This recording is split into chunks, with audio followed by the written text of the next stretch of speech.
Salut, j'espère que tu vas bien. Aujourd'hui, je te retrouve pour une nouvelle vidéo. Si c'est la première fois que tu es sur la chaîne, je te souhaite la bienvenue. Je m'appelle Esther, n'hésite surtout pas à t'abonner. Et moi, je te retrouve tout de suite.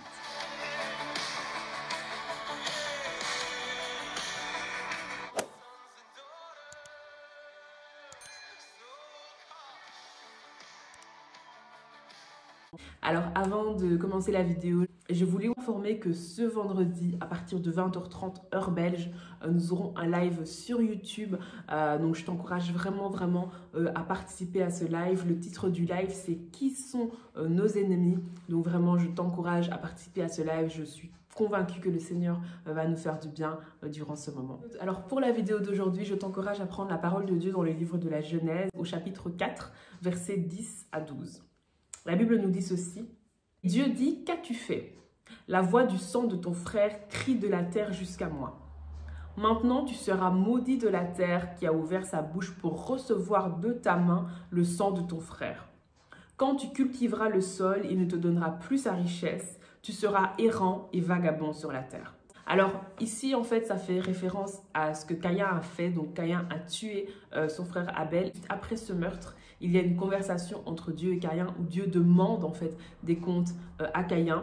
Et Dieu dit en fait à Caïn toutes les conséquences qui se rattachent donc à ce péché qu'il a commis, au fait qu'il ait tué son frère. Et l'une des conséquences en fait, c'est que Caïn va devenir errant et vagabond sur la terre. Être errant et vagabond sur la terre, c'est être sans but. C'est ne pas vraiment avoir de destination, c'est de ne pas vraiment savoir où on va, c'est aller un petit peu de lieu en lieu sans vraiment avoir les idées claires et une vision claire en fait sur ce qu'on doit atteindre, ce qu'on doit achever. Aujourd'hui, il y a énormément de personnes qui sont errantes et vagabondes sur la terre. Ça ne veut pas spécialement dire que ce sont des personnes qui sont des SDF, donc des personnes qui n'ont pas de lieu pour vivre, ou que ça veut dire que ce sont des personnes qui n'ont pas de moyens, etc. C'est quelque chose qui est plus profond que ça. Énormément de personnes qui sont sur la terre, mais qui sont sans but, qui ne connaissent pas vraiment le but de leur existence, qui ne savent pas vraiment pourquoi est-ce qu'elles sont là et à quoi elles servent. À cause de ce manque de vision par rapport à leur vie, à cause du fait qu'elles ne sont pas conscientes du but en fait de leur vie, ce sont des personnes qui vont facilement s'attacher au plaisir de ce monde, qui vont facilement s'attacher à tout ce que l'esprit du monde a à offrir, sans réaliser en fait à quel point c'est vanité de chez vanité. Et certaines de ces personnes vont également en fait essayer de trouver certains accomplissements, essayer de faire certaines choses qui peut-être aux yeux des hommes vont sembler comme des choses incroyables, comme des accomplissements vraiment majeurs.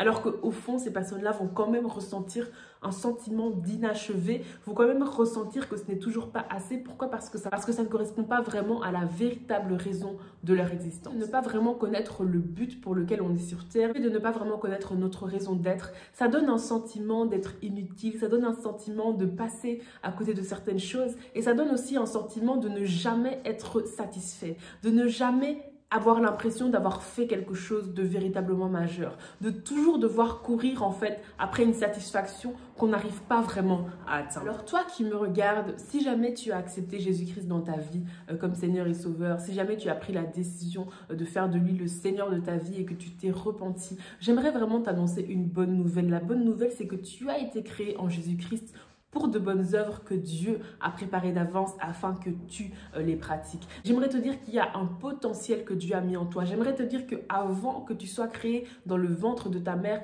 Dieu te connaissait et Dieu avait prévu une destinée pour ta vie. Avant que tu sois créé dans le ventre de ta mère, Dieu savait en fait quel était le plan qui était rattaché à ta vie. Et alors que tu as pris la décision de naître de nouveau, alors que maintenant tu es reconnecté avec Dieu au travers de la nouvelle naissance, ce plan que Dieu avait prévu depuis l'éternité est maintenant disponible. Ce plan attend que tu puisses rentrer dedans et que tu puisses totalement manifester tout ce que Dieu a prévu pour ta vie, tout le potentiel que Dieu a prévu pour ta vie, toutes ces choses, tous ces projets que Dieu a mis en toi, que tu puisses totalement les concrétiser pour que tu puisses totalement rentrer dans le plan de Dieu pour ta vie, parce qu'il y a des personnes qui doivent être bénies par ce que Dieu a mis en toi. Il y a des personnes qui attendent d'être touchées par Dieu au travers de ta vie. Et alors que nous sommes au début du mois de février, j'aimerais vraiment t'encourager à faire de ta destinée une priorité, à te concentrer sur le plan de Dieu pour ta vie. Peut-être que tu as reçu des promesses, peut-être que tu as reçu des paroles. Ces choses doivent venir à existence. Que tu puisses vraiment te concentrer là-dessus Et si tu ne connais pas encore le plan de Dieu pour ta vie, je prie véritablement que le Seigneur te le révèle, que tu sois déterminé à connaître ta destinée, déterminé à rentrer dans le plan de Dieu pour ta vie, pour que la volonté de Dieu qui est déjà faite au ciel soit faite sur la terre et pour que des gens soient bénis au travers de ta vie. Si jamais tu connais déjà le plan de Dieu pour ta vie, gloire à Dieu, que le Seigneur soit béni et qu'il puisse te guider pas à pas vers l'accomplissement de cette destinée. Seigneur Jésus, je te remercie. Seigneur Jésus, je te rends grâce. Je te rends grâce pour mon frère, je te rends grâce pour ma soeur parce qu'il y a des choses que tu as déposées dans la vie de mon frère, dans la vie de ma soeur. Il y a un potentiel que tu as mis dans la vie de mon frère, dans la vie de ma soeur et ces choses doivent sortir, ces choses doivent s'exprimer. Il y a des projets qui doivent venir à existence. Oh Seigneur, je te rends grâce parce que tu as trouvé bon que de faire de nous des partenaires avec toi, Seigneur. Tu as trouvé bon d'utiliser l'être humain, Seigneur. Toi qui es le Dieu du ciel et de la terre. Toi qui es le Dieu de tout ce que la terre regorge. Toi qui as tout créé, Seigneur. Tu as tout créé. Et pourtant, Seigneur, tu as trouvé bon d'être partenaire avec nous. Tu as trouvé bon de nous utiliser. Quel privilège, quel honneur nous avons de pouvoir être utilisés par toi, Seigneur Jésus. Et c'est pour ça que nous venons devant ton trône aujourd'hui, Seigneur, pour te demander que tu puisses nous guider dans l'accomplissement de notre destinée. Que tu puisses parler, Seigneur, à ceux qui ne connaissent pas encore le plan que tu as prévu pour leur vie. Qu'ils puissent être remplis d'un désir de connaître cette destinée.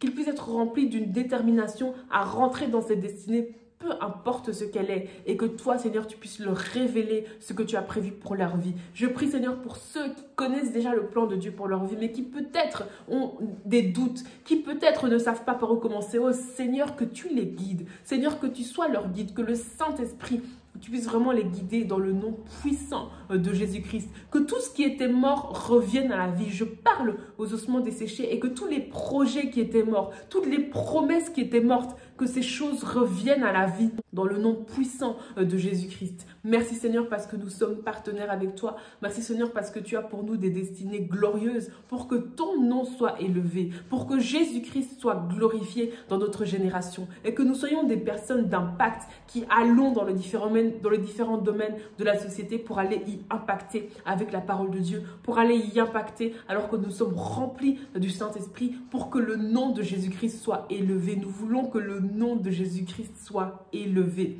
Merci Seigneur pour tout ce que tu as prévu pour nos vies et que ton nom soit véritablement élevé dans le nom de Jésus. Amen.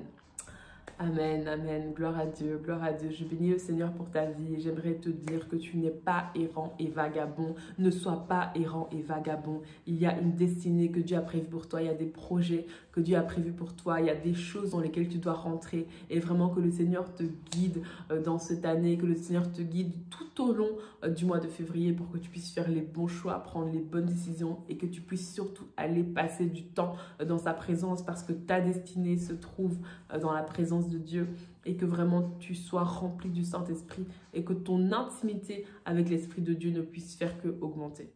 En tout cas, je te remercie vraiment d'avoir suivi cette vidéo jusqu'au bout. Alors, je te retrouve jeudi. Nous allons continuer notre série sur la fin des temps. Nous parlerons particulièrement de l'enlèvement. Et je te retrouve aussi vendredi à partir de 20h30 où nous aurons un live donc sur YouTube où nous allons parler du thème « Qui sont tes ennemis ?» avec un moment de prière qui sera un moment très fort. Donc vraiment, je t'encourage à être connecté. Alors, merci encore d'avoir suivi cette vidéo jusqu'au bout et à très bientôt pour une prochaine vidéo. Bye.